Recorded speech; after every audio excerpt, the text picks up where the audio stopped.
How do you get the jump from a good player to a really good player? The one thing that really changed me as a player, I used to be the most aggro WQP in the world.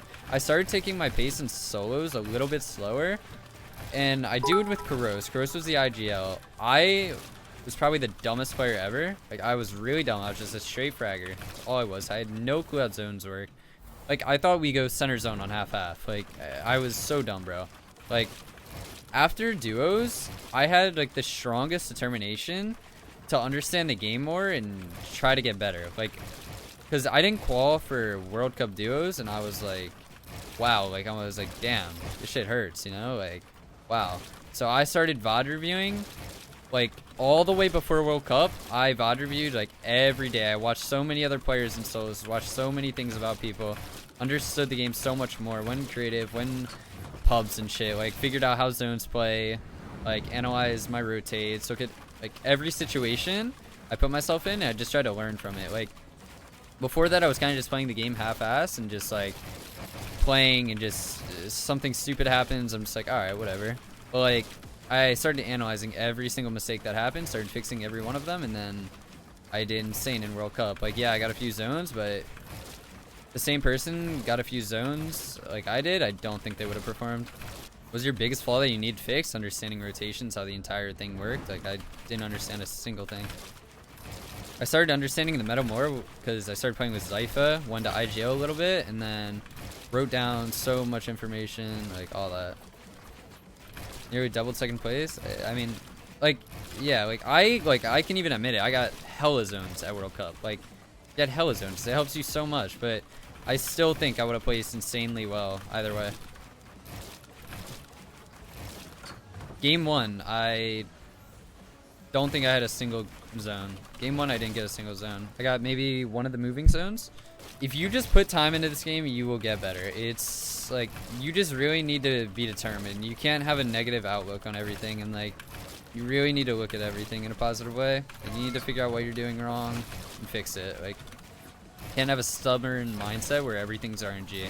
That's the first thing. You guys need to realize, like, nothing in this game, like, yeah, maybe some things, but a lot of the things you can counter. It's not like all RNG. You need to, like, people need to get over that. Thank you for the 500 bits, Hunter. I'm a really good player and I've been grinding. We can't find a good team. All the people look for placements in a squad. How do you think I can find the best squad? If you're a really good player, you will have good placements in solos, and therefore you can find a squad. And it's enough said.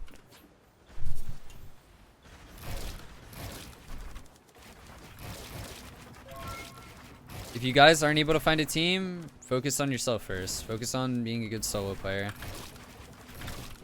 Oh, yeah. Like, what do you guys think I was good at before I even started, like, competitive? I was good as a solo player in general. Like, once I was good as a solo player, people saw me, they were like, wow, this guy's not that bad, you know? Just started getting connections with people. I played with Misfits heads and duos guys, and then got a random connection through Kuros. With that connection, gone to Alpha, met some more people, and then boom, I was chilling with everyone. So placements are what get you with other good players. It's what gives everyone opportunities. Like, if that's, I don't know. Would you say being a scrim god is very different to placing well in cups? If you're a scrim god, then you're gonna place well in events. If you're a consistent player, you can win, like, a lot of your games, like, and you're doing insanely good, you should be able to place. There's no reason you should. World Cup would have been 10 times better without ballers, and we saw him would have gone top 5. I mean, probably without ballers, yeah, but I don't know if Psalm still wouldn't have got top 5. Psalm's obviously not a fragger, but he could have played hard placement, who knows. What mindset are you in VOD reviews, and what are you looking for while solo VOD reviewing? Oh, it's like whatever you like are not doing well. I don't know. I feel like this game's really easy to pinpoint what you're doing wrong. Like, if you, it's because it's whenever you die. When you die in the game, like, that's how you figure out what the most crucial part of the game is. If you're dying mid-game, figure out your rotation. Stop rotating in that area. Find a new drop spot.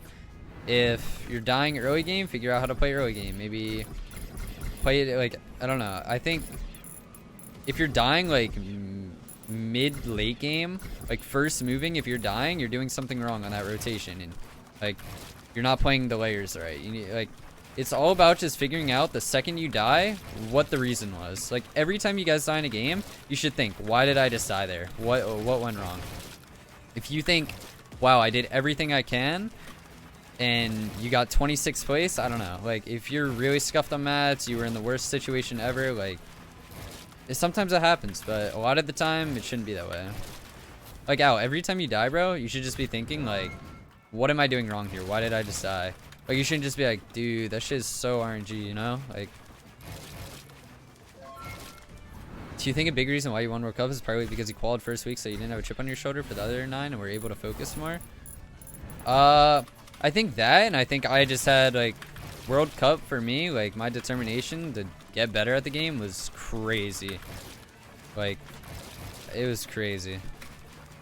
Like, I grinded so much. Like, you don't even know. But the one thing I do sometimes is say it was unlucky. See, Al, like, that's the first thing as a competitive player I feel like everyone just has to stop doing. You just can't say, like, deaths are unlucky. Whenever you say that, it's, like, you're just not thinking about what you did wrong, and you're going into the next game making that same mistake.